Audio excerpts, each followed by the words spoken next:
देखिए, जो जांच कमेटी बनाई है, शुरू से हमारी पूरी पार्टी समाजवादी पार्टी इस चीज की मांग कर रही है। जो जांच कमेटी, जो आयोग का गठन होना चाहिए, वो सिटिंग सुप्रीम कोर्ट के जज का होना चाहिए।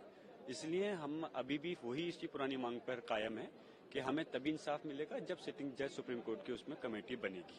जिस तरह से वहाँ की कमेटी है, मस्जिद कमेटी सुप्रीम कोर्ट गई है, इसको लेकर हम लोग सुप्रीम कोर्ट गए हैं क्योंकि हमने इस वहाँ मांग करी है कि जो वहाँ पर निचली अदालत के अंदर ये मामला चल रहा है सर्वे के लिए, उसको रोका जाए और उसकी यहाँ पर सुप्रीम कोर्ट के अंदर उस मामले को देखा जाए। आज all India personal law board ने भी लिखा है कि सुप्रीम कोर्ट गए हैं कि इस तरह की सुनवाई जो है मस्जिद को, दरगाह को लेकर के देश में जो चल रहा है वो न चले, रुकना चाहिए। देखिए, पूरा प्रदेश और देश के अंदर मुख्तलिफ मुस्लिम समाज के लोग ही नहीं बल्कि हिंदू समाज के भी हमारे सेकुलर भाई जो इस चीज को महसूस कर रहे हैं कि ये प्रदेश और देश के बर्बाद करने पे तुले हुए हैं और इस देश की एकता और अखंडता को तोड़ना चाहते हैं। इसलिए सब लोग चाहते हैं इस टाइप के इशू पर रोकना चाहिए। प्लेसेस ऑफ वर्शिप एक्ट का सही तरह से पालन होना चाहिए और इसलिए सब लोग चीख चीख करके पूरा देश मांग कर रहा है कि माननीय सर्वोच्च न्यायालय को इस पर सख्त कदम उठाना चाहिए। और जो निचली अदालतें इस टाइप की, अब जैसे ख्वाजा मोइनुद्दीन साहब की दरगाह पर रिट दायर कर दी गई, ये कब जा करके रुकेगा? इस प्रकार से तो ये पूरे देश में को माहौल बिगाड़ना चाहते हैं।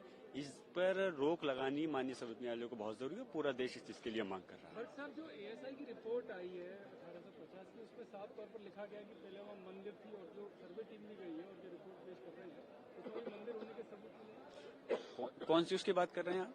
1850 एएसआई की रिपोर्ट। देखिए, ऐसा है, मैं बताऊं, जो ये कहना कि बाबर साहब ने मंदिर को तोड़ करके मस्जिद बनाई है सरासर गलत है।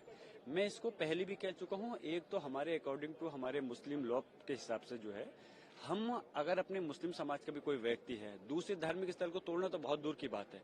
अगर हमारे कोई मुस्लिम समाज का भी कोई व्यक्ति है तो हम उसकी जगह पर भी बगैर उसकी सहमति के अपनी मस्जिद को नहीं बना सकते। और बाबर साहब ने कोई मस्जिद किसी मंदिर को तोड़ करके नहीं बनाया था। वहां पर ऑलरेडी पहले से है, 250 साल पहले से मस्जिद थी जो कि कच्ची थी, उसको हटा करके उसकी मजबूत तरीके से पक्की तरह से बनाने का आदेश दिया था।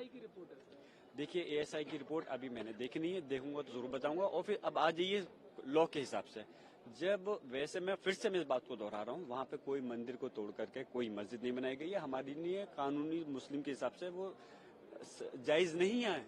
और दूसरी चीज, according to our places of worship act, जब जो भी 15 अगस्त 1947 से जो भी धार्मिक स्थल अस्तित्व में है, तो कोई औचित्य नहीं बनता कि इस प्रकार की रिट दायर की जाए।